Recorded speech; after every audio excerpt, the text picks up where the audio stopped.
Netanyahu की मुसीबतें लगातार बढ़ती जा रही हैं। अब उसके खिलाफ तुर्की ने रेड नोटिस जारी कर दिया, यानी कि उसकी गिरफ्तारी का वारंट जारी हो चुका है। सोचिए, और साफ कहा है कि ये वॉर क्रिमिनल है, जेनोसाइडल है, ये जहां भी दिखेगा इसकी गिरफ्तारी होगी और इसको अपना अंजाम भुगतना पड़ेगा। सोचिए, नेतन्याहू ने गाजा में किस तरीके से तबाही मचाई है, मतलब बच्चे, बुजुर्ग, महिलाएं, किसी को नहीं छोड़ा, पूरा समतल कर दिया है। लेकिन अब हालात बदल चुके हैं। ईरान ने अमेरिका को नस्तो नाबूद कर दिया है। सोचिए, अमेरिका पर $40 ट्रिलियन का कर्जा आ चुका है। उसके इंटरनल में सोचिए, यूएस आर्मी के जो सेक्रेटरी हैं वो इस्तीफा देने वाले हैं क्योंकि पीट हेगसेथ से उनकी बन नहीं रही है। मतलब अमेरिका में समझ नहीं आ रहा है कि हम करें तो क्या करें। दूसरी तरफ बड़बोले ट्रंप जो है फिर धमकी पर धमकियां दे रहे हैं। अब कह रहे हैं कि हम अमेरिका को आर्थिक तौर पर कमजोर करेंगे, उसके खिलाफ आर्थिक युद्ध छेड़ेंगे। सोचिए, और उन्होंने पूरी दुनिया से अपील की है कि इसमें अमेरिका का साथ दिया जाए। लेकिन चाइना ने साफ तौर पर कह दिया है कि तुम हमें नहीं बताओगे हमें क्या करना है, हम अपनी पॉलिसी हम तय करेंगे। अमेरिका में बैठा कोई मूर्ख तय नहीं करेगा कि चाइना किसके साथ बिजनेस करेगा, डील करेगा, किस पर सैंक्शन लगाएगा, किस पर नहीं लगाएगा। ये तुम तय नहीं करोगे, हम तय करेंगे। उसके साथ ही जॉर्जिया ने भी साफ इनकार कर दिया है कि हम इस रणनीति में हम यूरोप के साथ नहीं है, अमेरिका के साथ नहीं है। स्पेन के राष्ट्रपति तो पहले ही कह चुके हैं कि ट्रंप तो पागल है। सोचिए, तो कोई भी ट्रंप के साथ आने को तैयार नहीं है, लेकिन वो अपनी गीदड़ भपकियां अभी भी दे रहा है। सोचिए, लगातार ईरान को डराने की, धमकाने की कोशिश हो रही है, लेकिन ईरान जानता है ये सब खोखले हैं, इनके पास अब कुछ बचा नहीं है और ना ही ये ईरान का कुछ अब बिगाड़ सकते हैं। क्योंकि पिछले 5 महीने के जो युद्ध में ईरान ने ताकत दिखाई है, उस पर बमबारी की गई, वो सरवाइव कर गया। उसको चारों तरफ से घेर लिया गया, पानी में मारने की कोशिश की गई, वो सरवाइव कर गया, हवा से हमले हुए, वो सरवाइव कर गया। और आज भी ईरान जो है वो छाती तानकर, सीना ठोककर अमेरिका के सामने खड़ा है और वो कह रहा है कि भैया, जब तक आप हमारी जो शर्तें हैं कबूल नहीं करोगे, तब तक आप इस युद्ध से नहीं निकल सकते और ना ही स्ट्रेट ऑफ हॉर्मुज से तेल ले जा सकते हो। वहीं दूसरी तरफ मिडिल ईस्ट में मुस्लिम दुनिया के लिए एक बड़ी खबर है। 8 देशों ने इजराइल के खिलाफ एक नोटिस जारी किया है और साफ कहा है कि जो फिलिस्तीन में नेतन्याहू ने किया है वो एक जुर्म है और इसकी सजा इसको मिलेगी। पाकिस्तान ने तो ऑफिशियली नेतन्याहू को टेररिस्ट घोषित कर दिया है, आतंकवादी घोषित कर दिया है। सोचिए, और 8 मुल्कों में देखिए, सऊदी अरब, कतर, जॉर्डन, पाकिस्तान, तुर्की, यूएई, ओमान, ये 8 देशों ने साफ तौर पर कहा है कि भैया इजराइल की और नेतन्याहू की अब हठधर्मी नहीं चलेगी और इसके खिलाफ एक्शन लेना पड़ेगा, इसके कर्मों की सजा देनी पड़ेगी, वरना ये बेकाबू हो चुका है, ये पागल है, सनकी है। इसने दुनिया में अब तक का सबसे बड़ा नरसंहार किया है, जिसमें बच्चे, महिलाएं, बुजुर्ग सब शामिल थे। तुर्की ने तो यहां तक कह दिया कि तुम्हें इस बार ट्रंप भी नहीं बचा सकता। तुर्की को तुम गाजा मत समझो, हमसे अगर तुम उलझोगे तो तुम्हारा हम सत्यानाश कर देंगे, तबाह और बर्बाद कर देंगे, नक्शे से मिटा देंगे और ट्रंप भी तुम्हें नहीं बचा सकता, अमेरिका भी तुम्हें नहीं बचा सकता। तुर्की के पास वो ताकत है और उसने साफ जो है तौर पर उसके खिलाफ नोटिस जारी किया है। और उसकी देखिए, नेतन्याहू सोचिए क्या जिंदगी जी रहा है, वो आज़ादी से बाहर नहीं घूम सकता है। खुद छोड़िए दुनिया में तो छोड़िए, अपने इजराइल में नहीं निकल सकता, बंकर में रहता है वो छिपकर। जब हमले होते हैं तो वो छिपकर फिनलैंड, आइसलैंड तुरंत एकदम भाग जाता है, अपनी फैमिली को भी वहीं रखता है। आम जनता पिछले 6 महीने से बंकरों में जी रही है, सड़ रही है, गल रही है। सोचिए, लेकिन इस व्यक्ति ने अपनी राजनीति बचाने के लिए, अपने ग्रेटर इजराइल के सपने को पूरा करने के लिए किस तरीके से पूरे फिलिस्तीन को समतल कर दिया। लेकिन वो कर्मा लौट कर आता है, वापस आता है। अब नेतन्याहू की मुश्किलें बढ़ती जा रही है। सोचिए, इंटरनेशनल कोर्ट ऑफ जस्टिस ने पहले इसकी गिरफ्तारी का वारंट जारी कर दिया था। न्यूयॉर्क के मेयर जोहरान ममदानी ने भी कहा है कि जिस दिन हमें न्यूयॉर्क में दिखेगा हम इसको गिरफ्तार करेंगे। स्पेन के राष्ट्रपति भी इस पर भड़के थे। अब तो तुर्की ने साफ कह दिया है कि इसको गिरफ्तार करो, और अगर यह सोचता है कि तुर्की पर हमला करके उसको दबाव में ले लेगा तो तुर्की के पास वो ताकत है कि भैया तुम्हें अमेरिका और ट्रंप भी नहीं बचा सकता, इतना घुस भरेंगे तुम्हारे अंदर।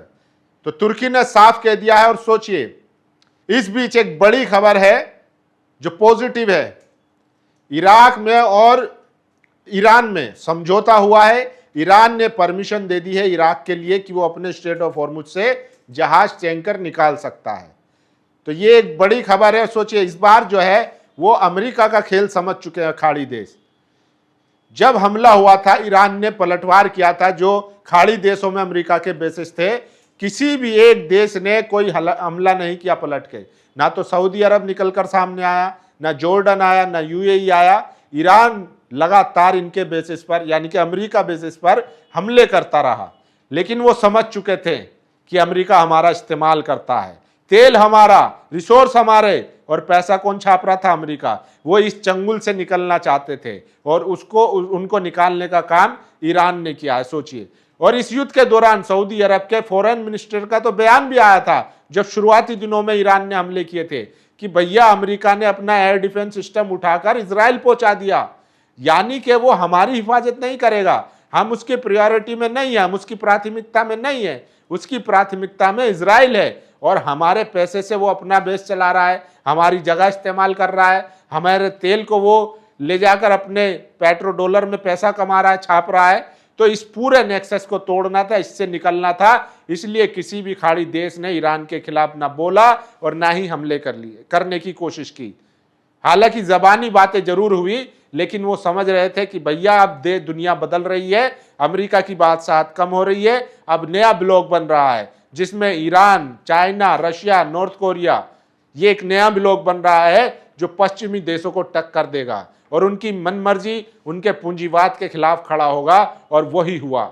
ईरान ने सबसे अहम रोल अदा किया है। सोचिए, अमेरिका क्या करता था? उसको लगता था कि वो सबसे ताकतवर है, वो जब चाहे जिसको चाहे मार सकता है, पीट सकता है, कब्जा कर सकता है, उनके रिसोर्सेस को कब्जा ले सकता है। उसको यही लगता था। लेकिन उसको लगता था कि दुनिया में वो इकलौता सुपर पावर देश है। लेकिन ईरान ने उसका ये भ्रम भी तोड़ दिया है। सोचिए, अब खबर है कि सोचिए, ट्रंप ने एक प्लान बनाया, रणनीति बनाई कि हम ईरान को आर्थिक तौर पर कमजोर करेंगे, उसके खिलाफ आर्थिक युद्ध छेड़ेंगे। लेकिन वो भी उसके ऊपर उल्टा दिखाई दे रहा है। ना तो चाइना उसकी बात मान रहा है कि हम सैंक्शन लगाएंगे, वो हमारा अधिकार है।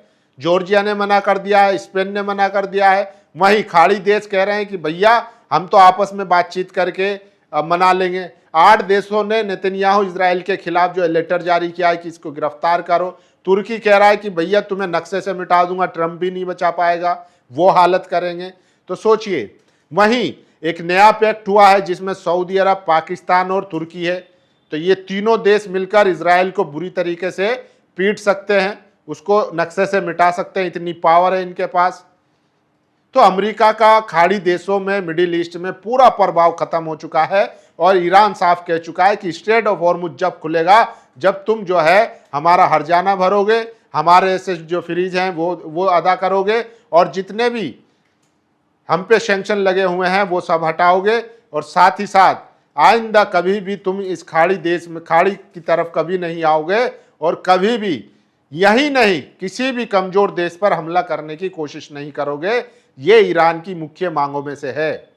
तो बड़ी खबर है कि ईरान ने बड़ा ऐलान किया है और उसने कहा है कि हम तुम्हारे आर्थिक दबाव से डरने वाले नहीं है, जो चाहे कर लो। वहीं 8 देशों ने इजराइल के खिलाफ मोर्चा खोल दिया है, कंडेम किया है। जिस तरीके से वो फिलिस्तीन में इलीगल सेटलरों को बसाने का प्लान बना रहा है, उसका कंडेम किया है। साथ ही ईरान और इराक में समझौता हो चुका है। ईरान ने कहा है कि आप अपने स्ट्रेट ऑफ हॉर्मुज से पेट्रो के जहाज निकाल सकते हो। तुर्की कह रहा है कि भैया इजराइल को हम नक्शे से मिटा देंगे। तो दुनिया बदल रही है। अब इजराइल को कोई भी बजा के चला जाता है, उसको घंटा बना रखा है। ईरान ने मतलब सारा डर खत्म कर दिया, खौफ खत्म कर दिया। और अमेरिका में तो ट्रंप की इतनी हालत खराब है, उसको डर है कि मिड टर्म में, मतलब सोचिए, एक सर्वे आया था जिसमें ट्रंप की लोकप्रियता लगातार घटी है इस युद्ध में जाने से।